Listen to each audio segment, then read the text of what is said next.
तर आपल्या सर्वांचं पुन्हा एकदा स्वागत आहे विद्यार्थी मित्रांनो. तर बेस्ट बस भरतीच्या अंतर्गत कंडक्टर या पदासाठी विद्यार्थी मित्रांनो पदभरती निघालेली आहेत.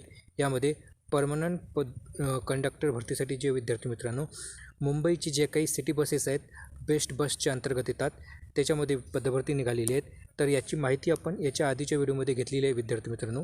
तर आज आपण बेस्ट बससाठी जो काही कंडक्टर पदासाठी जे काही फॉर्म निघालेला आहेत तो फॉर्म ऑनलाईन कसा भरायचा आणि कोणकोणती आपण काळजी घ्यायची तर ते आपण इथे असे बघणार आहोत. तर बघा विद्यार्थी मित्रांनो, हे फॉर्म भरण्याची जी लिंक आहेत हे लिंक मी तुम्हाला व्हिडिओच्या डिस्क्रिप्शन बॉक्समध्ये प्रोव्हाइड करून देईल. म्हणजे तुम्ही डायरेक्ट या वेबसाईटवर आल्यावर इथे तुम्ही फॉर्म भरू शकता. तर बघा विद्यार्थी मित्रांनो, तुम्ही लिंकवर क्लिक केल्यानंतर या पेजवर याल. या पेजवर आल्यानंतर बघा इथे रिक्रुटमेंट फॉर कंडक्टर पोझिशन यामध्ये तुम्हाला पूर्ण डिटेल नोटिफिकेशन पाहायला मिळेल आणि येथे खाली तुम्हाला एक लिंक दिलेली आहे. या लिंकवर जाऊन विद्यार्थी मित्रांनो तुम्ही काय तर फॉर्म भरू शकता. या लिंकवर क्लिक केल्यानंतर बघा विद्यार्थी मित्रांनो तुम्ही डायरेक्टली बघा या वेब पेजवर याल. इथं आल्यानंतर बघा विद्यार्थी मित्रांनो इथे काय करायचं आहे तुम्हाला बघा. इथे फॉर्म भरण्याची जी शेवटची तारीख आहे ते 29 जुलै असणार आहेत. यासाठी सर्वप्रथम तुम्हाला जर तुम्ही फॉर्म भरत असाल तर पहिल्यांदा तुम्हाला रजिस्ट्रेशन करावं लागेल. तर रजिस्ट्रेशन जे बटन आहे विद्यार्थी मित्रांनो इथे या बटनवर क्लिक करायचं. तर बघा इथे क्लिक केल्यानंतर बघा विद्यार्थी मित्रांनो अशा प्रकारे लोड झाल्यानंतर बघा इथे आपण क्लोज साईन सिलेक्ट केल्यानंतर बघा इथे आपण काय करायचं तर ओके केल्यानंतर बघा अशा प्रकारे इंटरफेस तुमचा ओपन होईल विद्यार्थी मित्रांनो. तर बघा येथे तुम्हाला सर्वप्रथम काय करायचं आहे तर बघा येथे तुम्हाला सर्वप्रथम इथे तुमचं नाव टाकायचं आहे. तुमचं जे काही फर्स्ट नेम असेल जसं की तुमचं जे नाव असेल प्रथम इथे तुमचं नाव टाकायचं आहे. इथे खाली तुमच्या वडिलाचं नाव आणि इथं तुमचं जे सरनेम असेल म्हणजे आडनाव असेल ते टाकायचं आहे. त्यानंतर बघा येथे तुम्ही नंतर तुमचं जर नाव जर चेंज केलं असेल तर तुम्ही येसवर क्लिक करायचं आहे. जर तुमचं नाव चेंज नसेल केलं तर तुम्ही नोवर क्लिक करायचं आहे आणि पुढे जायचं आहे. त्यानंतर बघा येथे तुमची डेट ऑफ बर्थ तुम्हाला सिलेक्ट करायची आहेत. बघा इथे डेट ऑफ बर्थ कशी सिलेक्ट करायची तर बघा विद्यार्थी मित्रांनो इथे तुम्हाला एक सिम्बॉल दिसत असेल कॅलेंडरचा. या सिम्बॉलवर क्लिक करायचं. याच्यावर क्लिक केल्यानंतर बघा विद्यार्थी मित्रांनो येथे तुम्ही तुमची जन्मतारीख निवडू शकता. बघा इथे वर्षावर क्लिक करायचं. तुम्ही ज्या वर्षातून तुमचा जन्म झालेला असेल ते सिलेक्ट करायचं आणि महिना सिलेक्ट करून अशा प्रकारे तुम्ही जन्मतारीख विद्यार्थी मित्रांनो तो सिलेक्ट करू शकता. त्यानंतर बघा येथे तुम्ही तुमचं जे काही जेंडर असेल ते तुम्ही सिलेक्ट करू शकता. त्यानंतर बघा इथं तुमच्या वडिलाचं नाव इथे तुम्हाला टाकायचं आहे. त्यानंतर इथं तुमच्या आईचं नाव, इथे तुमचा जो काही सध्या जो मोबाईल नंबर आहे जो तुम्ही सध्या वापरत आहे तो मोबाईल नंबर टाकायचा आहे. तो मोबाईल नंबर इथं पुन्हा टाकून तो कन्फर्म करून घ्यायचा आहे. त्यानंतर बघा इथे तुम्हाला तुमचा ईमेल ID टाकायचा आहे. त्यानंतर बघा इथे तुमचं ईमेल ID तुम्हाला इथे कन्फर्म करायचं आहे विद्यार्थी मित्रांनो. त्यानंतर बघा तुम्हाला इथं तुमची जे काही 10वीमध्ये तुमचा जो काही रोल नंबर होता तो 10वीचा रोल नंबर इथे टाकायचा आहे. त्यानंतर 10वी कोणत्या वर्षी पास केली हे तुम्हाला इथे कॅलेंडरच्या बॉक्सवर क्लिक करून तुम्हाला ते सिलेक्ट करून घ्यायचं आहे. त्यानंतर बघा तुम्हाला इथं सेंटर निवडण्यासाठी तुम्हाला इथे ऑप्शन दिलेलं असेल. तर बघा इथे तुम्हाला 3 सेंटर इथं तुम्हाला विद्यार्थी मित्रांनो निवडायचे आहेत. 3 पसंती द्यायची इथे. तर बघा पहिला जे प्रेफरन्स आहे विद्यार्थी मित्रांनो बघा पहिला प्रेफरन्स तुमच्या गावापासून जे सेंटर तुम्हाला जवळ पडते ते सेंटर घ्यायचं आहे. तर बघा इथे तुम्हाला 6 सेंटर विद्यार्थी मित्रांनो इथे लिस्टमध्ये दिलेले आहेत. बघा इथे 5 सेंटर आहेत विद्यार्थी मित्रांनो. एक आहेत संभाजीनगर, मुंबई सिटी, नागपूर, पुणे आणि नाशिक. यापैकी 3 सेंटर तुम्हाला विद्यार्थी मित्रांनो निवडायचे आहेत. उदाहरणार्थ आपण तुमच्या गावाच्या जवळ जर पुणे असेल तर सर्वप्रथम पुणे निवडायचं आहे. त्यानंतर बघा त्याच्यानंतरचं दुसरं सेंटर निवडायचं आहे जसं की नाशिक, त्यानंतर संभाजीनगर. अशा प्रकारे विद्यार्थी मित्रांनो तुम्ही काय तर तुमचे सेंटर निवडून घ्यायचे आहेत. त्यानंतर बघा इथे हा जो काही बॉक्स आहे या बॉक्सवर तुम्हाला क्लिक करायचं आहे आणि त्यानंतर बघा इथे जनरेट OTP या बटनवर क्लिक करायचं आहे विद्यार्थी मित्रांनो. याच्यावर क्लिक केल्यानंतर बघा इथे संपूर्ण माहिती भरल्यानंतर तुम्हाला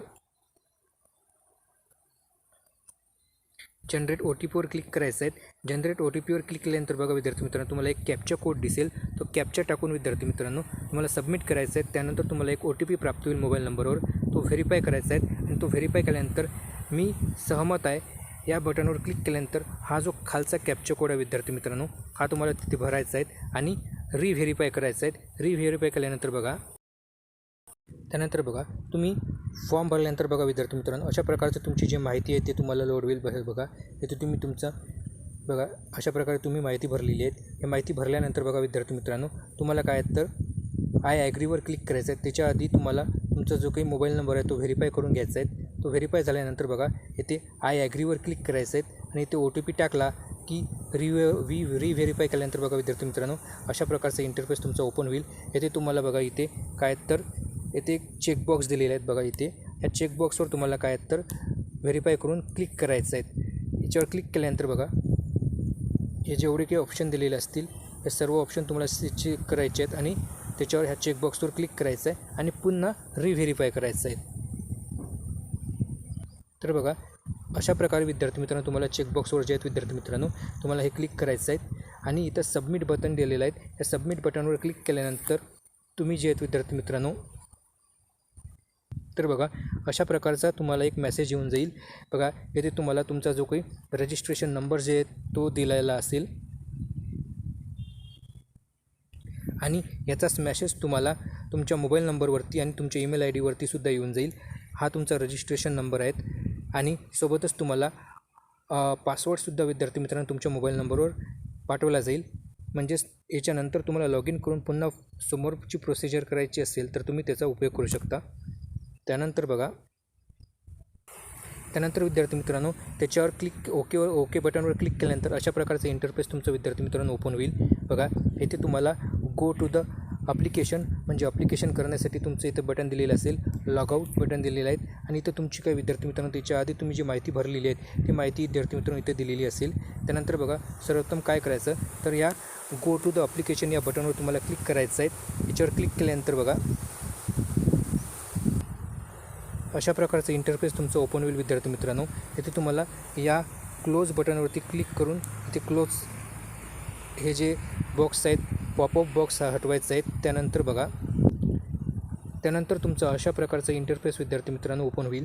येथे बघा येथे तुम्हाला सर्वप्रथम काय तरी बघा येथे तुम्हाला पदाची निवड करायची गरज नाही, कारण एकच पद येथे देण्यात आलेलं आहे. त्याच्यामुळे ऑटोमॅटिक हे पद तुमचं सिलेक्ट झालेलं असेल. येथे तुमचा जो काही पोस्ट कोड आहे तो सुद्धा सिलेक्ट झालेला असेल, ॲडव्हर्टाईज नंबर वगैरे. त्यानंतर बघा तुम्हाला कोणती माहिती भरायची तर बघा विद्यार्थी मित्रांनो हे आधी माहिती भरलेली होती आपण. त्यानंतर बघा विद्यार्थी मित्रांनो आपल्याला नवीन माहिती कोणती भरायची आहे तर बघा येथे बघा विद्यार्थी मित्रांनो तुम्हाला इथे जे मॅरिटल स्टेटस आहे हे तुम्हाला इथे सिलेक्ट करायचं आहे. तुम्ही मॅरिड आहेत, अनमॅरिड आहेत की काय ते सिलेक्ट करायचं आहे. त्यानंतर तुमचं जर लग्न झालेलं असेल तर तुम्हाला इथे तारीख निवड करायची आहे. त्यानंतर बघा विद्यार्थी मित्रांनो सर्वप्रथम इथे जो काही चेकबॉक्स दिलेला आहे आणि याच्यामध्ये बघा एक इन्स्ट्रक्शन दिलेलं आहे. तर बघा इथे काय म्हटलं की कोणत्याही उमेदवाराला महाराष्ट्र कर्नाटक संघर्ष राज्यात येणारी डोमेसाईल तपशील भरण्याची परवानगी आहे.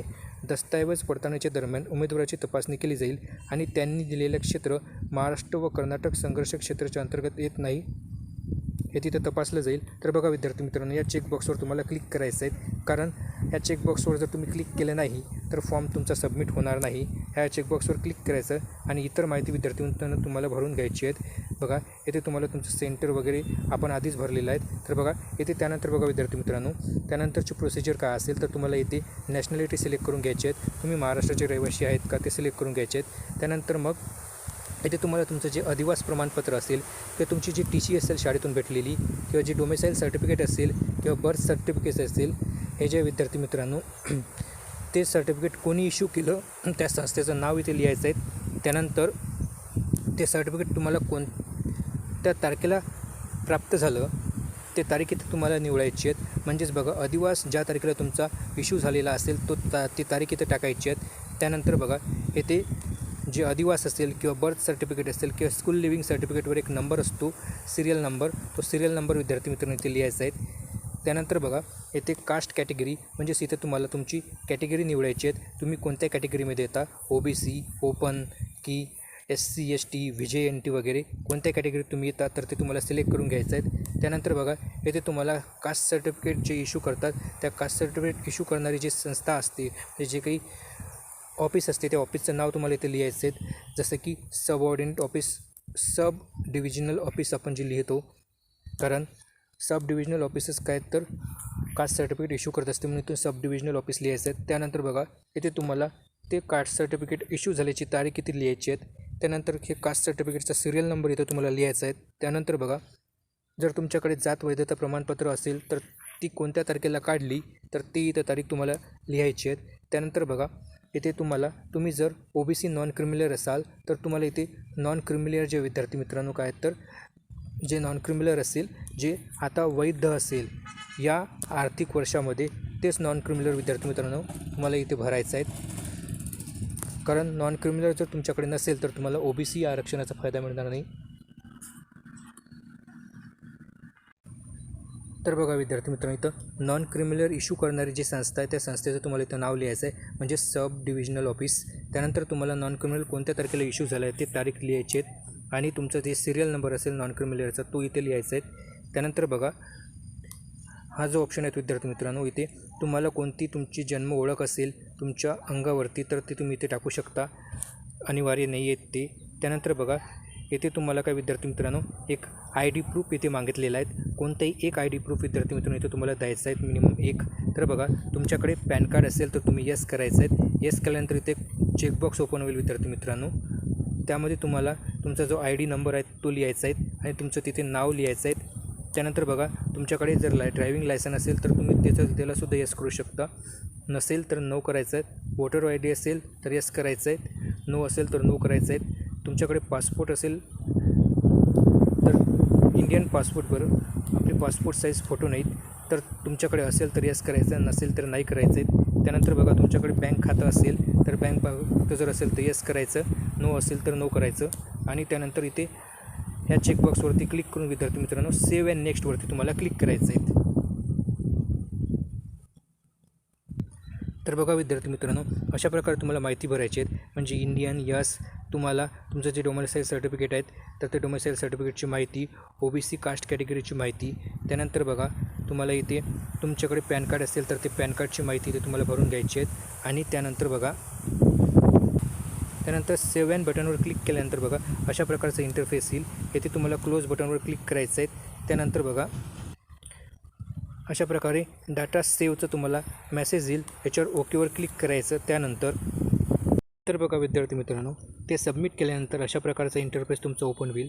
येथे आल्यानंतर बघा येथे तुम्हाला ॲडिशनल डिटेल भरायचे आहेत. यामध्ये बघा तुम्हाला आपणास यापूर्वी कोणत्याही परीक्षेसाठी प्रतिबंधित करण्यात आले आहे काय, तर तुम्हाला येथे नो सिलेक्ट करायचं आहे. या नो बटनवरती तुम्हाला क्लिक करायचं आहे. त्यानंतर बघा येथे तुमच्या विरुद्ध आणखी कधी FIR झालेली आहेत का, इथे नो सिलेक्ट करायचं आहे. त्यानंतर बघा तुम्हाला कधी कोणत्याही गुन्हेगारीच्या प्रकरणात अटकवण्यात आले आहेत का, तर नो सिलेक्ट करायचं आहे. त्यानंतर बघा येथे जेवढे काही प्रश्न आहेत तर तुम्ही पहिल्यांदा काय हे सर्व प्रश्न बघायचे आहेत विद्यार्थी मित्रांनो, आणि त्याच्यानुसारच तुम्हाला उत्तर द्यायचं आहेत. येथे मॅक्झिमम ठिकाणी तुम्हाला सर्वच ठिकाणी नो करायचे आहेत विद्यार्थी मित्रांनो. हे नो केल्यानंतर पुन्हा सेव्ह अँड नेक्स्ट बटनवरती क्लिक करायचं आहे तुम्हाला. आणि त्यानंतर बघा अशा प्रकारचा तुमचा मेसेज येईल, डेटा सेव्ह सक्सेसफुली. त्यानंतर बघा पुन्हा नेक्स्ट पेज जे विद्यार्थी मित्रांनो तुमचं ओपन होईल. येथे बघा तुम्हाला तुमची जे काही कम्युनिकेशन डिटेल असेल, म्हणजेच तुमचा जो पत्रव्यवहाराचा जो पत्ता असेल, म्हणजे करस्पॉन्डिंग ॲड्रेस आणि तुमचा जो परमनंट ॲड्रेस आहे ते तुम्हाला इथे भरायचे आहेत, फिलअप करायचे आहेत विद्यार्थी मित्रांनो. तर बघा तुम्ही तुमचा जो परमनंट ॲड्रेस असते विद्यार्थी मित्रांनो तोच दोन्ही ठिकाणी टाकायचा आहे, आणि म्हणजेच कोणत्याही प्रकारचे इथं गोंधळ होणार नाहीत. आणि तुम्हाला काय करायचं आहे की वरतं करस्पॉन्डिंग ॲड्रेस टाकल्यानंतर तो सेम जर परमनंट ॲड्रेस असेल तर तुम्हाला इथे येस बटनवर क्लिक करायचं आहे. ऑटोमॅटिकली तुमचा ॲड्रेस जो विद्यार्थी मित्रांनो इथे फिलअप होईल. तर बघा येथे सर्वप्रथम तुमचा जो पत्ता आहे त्या पत्ता जो विद्यार्थी मित्रांनो तुम्हाला भरायचा आहे. पहिली लाईन जे विद्यार्थी मित्रांनो इथे कंपल्सरी आहेत. येथे तुमचं जे काही गाव असेल किंवा तुम्ही कोणत्या शहरामध्ये असाल, कोणत्या नगरात असाल तर ते सर्व पूर्ण ॲड्रेस तुम्हाला इथे भरायचं आहे. त्यानंतर बघा विद्यार्थी मित्रांनो इथे तुम्हाला तुमचा जो देश निवडायचा आहे. त्यानंतर इथं राज्य निवडायचे आहेत. इथं तुम्ही ज्या जिल्ह्याचे रहिवासी आहेत तो जिल्हा निवडायचा आहे. त्यानंतर इथं तुम्हाला तुमचा जो काही शहराचा जो पिनकोड आहे तो टाकायचा आहे तिथे. त्यानंतर बघा तुम्हाला विचारलं आहे की कायमचा पत्ता हाच पत्रव्यवहाराचा पत्ता आहे काय, तर बघा यस हो असेल तर यस करायचं, नाही असेल तर नो करायचं. आणि त्यानंतर बघा हे क्लिक केल्यानंतर बघा सेव्ह अँड नेक्स्ट बटनवरती तुम्हाला काय विद्यार्थी मित्रांनो क्लिक करायचं आहे. त्यानंतर बघा तर बघा अशा प्रकारे तुम्हाला तुमचा जो ॲड्रेस आहे विद्यार्थी मित्रांनो तो भरून घ्यायचा आहे. आणि ह्या ॲड्रेसनुसार बघा इथे परमनंट ॲड्रेस पण सेम आहेत, म्हणून आपण यस या बटनवर क्लिक केलं आणि त्यानंतर बघा सेव्ह अँड नेक्स्ट बटनवरती क्लिक केल्यानंतर त्यानंतर बघा विद्यार्थी मित्रांनो तुम्हाला एक क्वालिफिकेशन डिटेल्सचं जे नवीन पेज ओपन होईल. येथे बघा येथे तुम्हाला तुमचं जे काही क्वालिफिकेशन झालेलं आहे ते तुम्हाला निवडायचं आहे. बघा येथे काय विचारलं आहे की तुम्ही मराठी विषय घेऊन 10वी पूर्ण केली आहे का. तर बघा येथे तुम्हाला काय तर या बटनवरती क्लिक करून तुम्हाला यस करायचं आहे. त्यानंतर बघा तुम्हाला तुमचे जे काही 10वीचे जे काही गुण आहेत ते गुण तपशील इथे तुम्हाला सिलेक्ट करायचं आहेत. बघा तुम्ही 10वी कोणत्या बोर्डातून केलं, त्यानंतर तुमचे जे शाळेचं नाव आहे त्या शाळेचं नाव इथं टाकायचं आहे. त्यानंतर बघा इथे तुम्हाला जे पर्सेंटेज प्राप्त झालेले आहेत म्हणजे पर्सेंटेज झाले की CGPA झालं आहे तर ते इथे तुम्हाला सिलेक्ट करायचं आहे. त्यानंतर बघा इथे तुम्हाला मार्क ऑप्टेन जे आहेत म्हणजे तुम्हाला मिळालेले जे मार्क आहेत इथे टाकायचे आहेत आणि मॅक्झिमम किती मार्क होते तुम्हाला तर ते इथे टाकायचे आहेत. ऑटोमॅटिकली विद्यार्थी मित्रांनो तुमचं काय तर पर्सेंटेज कॅल्क्युलेट होऊन जाईल. त्यानंतर बघा तुम्ही जे काही मॅट्रिकचं जे काही उत्तीर्ण वर्ष आहेत ते तुम्ही आधीच सिलेक्ट केलेलं आहे, त्याच्यामुळे हे ऑटोमॅटिक इथे येईल. त्यानंतर बघा इथे सर्वात महत्त्वाचा प्रश्न इथे विचारतो मित्रांनो, इथे काय म्हटलं आहे की तुमच्याकडे व्हॅलिड कंडक्टर लायसन्स आहे का. तर बघा तुमच्याकडे कंडक्टरचं लायसन्स आहे का इथे विचारला आहे. जर तुमच्याकडे कंडक्टर लायसन नसेल तर तुम्ही हा फॉर्म फिलअप करू शकणार नाही विद्यार्थी मित्रांनो. तुम्हाला सर्वप्रथम कंडक्टरचं लायसन आणि बॅच बिलला विद्यार्थी मित्रांनो तुम्हाला काढून घ्यायचं आहेत. तर बघा ते लायसन काढल्यानंतरच तुम्ही काही विद्यार्थी मित्रांनो इथे फॉर्म भरू शकता. तर तुमच्याकडे जर लायसन्स किंवा बॅच बिलला असेल तर तुम्हाला इथे सिलेक्ट करायचं आहे यस, आणि या दोन्ही याच्यावर येसवर क्लिक केल्यानंतर बघा इथे तुम्हाला काय तर सेव्ह अँड नेक्स्ट बटनवरती क्लिक करायचं आहे. त्यानंतर बघा विद्यार्थी मित्रांनो ते सबमिट केल्यानंतर बघा विद्यार्थी मित्रांनो तुम्हाला डॉक्युमेंट आणि पेमेंटचं पेज ओपन होईल. इथे आल्यानंतर बघा तुम्हाला जे काही आवश्यक असे जे डॉक्युमेंट आहेत ते तुम्हाला इथे सर्वप्रथम काय तर अपलोड करायचे आहेत. तर बघा जिथे असं स्टार रेड मार्क दिलेला आहे ते डॉक्युमेंट तुम्हाला कंपल्सरी अपलोड करणे गरजेचं आहे. तर बघा येथे तुम्हाला तुमचा पासपोर्ट आकाराचा फोटो इथे अपलोड करायचा आहे. तुमची इथे स्कॅन केलेली स्वाक्षरी म्हणजे सिग्नेचर इथे अपलोड करायची आहेत. तुमची जी 10वीची जे काही मार्कशीट आहेत ती इथे अपलोड करायची आहेत, कारण मिनिमम क्वालिफिकेशन 10वीचं आहेत म्हणून. त्यानंतर बघा तुमच्याकडे असलेलं जे काही अधिवास प्रमाणपत्र असेल किंवा बर्थ सर्टिफिकेट किंवा TC जे तुम्ही फॉर्ममध्ये माहिती भरली आहेत तेच इथे तुम्हाला विद्यार्थी मित्रांनो अपलोड करायचं आहेत. इतर कोणतेही डॉक्युमेंट जर तुम्ही इथे अपलोड केलं तर तुमचं फॉर्म जे विद्यार्थी मित्रांनो भरती सिलेक्ट झाल्यानंतरही तुम्ही बाद होऊ शकता. म्हणून तुम्ही जर अधिवासाची माहिती टाकली असेल तर अधिवास प्रमाणपत्रच अपलोड करायचं. जर तुम्ही जन्मतारखेचा जो पुरावा बर्थ सर्टिफिकेट जर टाकला असेल तर तेच अपलोड करायचं आहे. त्यानंतर बघा तुम्हाला इथं तुमचं जे काही जातीचं प्रमाणपत्र असेल तर ते अपलोड करायचे आहेत, तुम्ही जर जातीतून आरक्षण घेत असाल तर. त्यानंतर बघा तुम्हाला इथे जर तुमच्याकडे जात वैधता प्रमाणपत्र असेल तर अपलोड करायचं आहे, आणि अन्यथा अनिवार्य येतं नाही आहेत. फक्त जे रेडमार्कवाले आहेत तेच अनिवार्य आहेत. त्यानंतर बघा तुमच्याकडे जर NCL OBC असेल तर तुम्हाला NCL अपलोड करावं लागेल. त्यानंतर बघा येथे वैध कंडक्टर लायसन्स तुमच्याकडे आहे का, तर बघा हे तुम्हाला अपलोड करायचं विद्यार्थी मित्रांनो. इथे खाली येण्यानंतर बघा तुम्हाला तुमचं जे की ऑनलाईन ॲप्लिकेशन फी जे आहे ते तुम्हाला इथे दिसेल. बघा तुम्ही जर ओपन कॅटेगरीतून असाल तर तुम्हाला 1000 रुपये शुल्क पडेल, आणि रिझर्व कॅटेगरीतून असाल तर 900 रुपये तुम्हाला इथे शुल्क पडणार आहेत. याच्यावर तुम्हाला बघा विद्यार्थी मित्रांनो इथं तुम्हाला हे जे काही चेकबॉक्स आहेत त्या सर्व चेकबॉक्सवरती क्लिक करायचं आहेत, आणि ते सर्व चेकबॉक्सवर क्लिक केल्यानंतर बघा विद्यार्थी मित्रांनो इथं तुम्हाला एक कॅप्चा कोड दिलेला आहे. हा कॅप्चा कोड फिलअप करून तुम्हाला इथे तुम्हाला सबमिट बटनवरती क्लिक करायचं विद्यार्थी मित्रांनो. सबमिट बटनवरती क्लिक केल्यानंतर तुमचा फॉर्म जे विद्यार्थी मित्रांनो पूर्ण फिलअप झालेला आहे. त्यानंतर तुम्ही रिडायरेक्टली काय तर पेमेंट बटनवरती जाल. तिथे जाऊन तुम्हाला काय तर 1000 रुपयाचं असेल तर 1000 रुपयाचं, आणि रिझर्व कॅटेगरीचं असेल तुम्ही तर तुम्हाला 900 रुपयाचं पेमेंट करायचं आहे. ते पेमेंट पूर्ण झाल्यानंतर विद्यार्थी मित्रांनो तुम्हाला पुन्हा हे अकाउंट लॉग इन करायचं आहे, आणि ते अकाउंट लॉग इन केल्यानंतर तुम्हाला तुमचा जे काही ॲप्लिकेशन फॉर्म आहे विद्यार्थी मित्रांनो तो डाउनलोड करून घ्यायचा आहे, आणि तो तुमच्याकडे तुमच्या मोबाईलमध्ये सेव्ह करून ठेवायचा आहे. म्हणजे पुढे तुम्हाला भविष्यामध्ये तुम्हाला ते कामी येईल. कारण याची जी हॉल तिकीट येईल विद्यार्थी मित्रांनो त्यासाठी सध्या तुम्हाला काय तर त्या फॉर्मची आवश्यकता लागेल. तर अशा प्रकारे विद्यार्थी मित्रांनो तुम्हाला तुमचा जो आहे तो फॉर्म भरायचा आहे. तर अशाच अपडेटसाठी चॅनलला अवश्य सबस्क्राईब करायचं आहे. धन्यवाद. जय हिंद, जय महाराष्ट्र.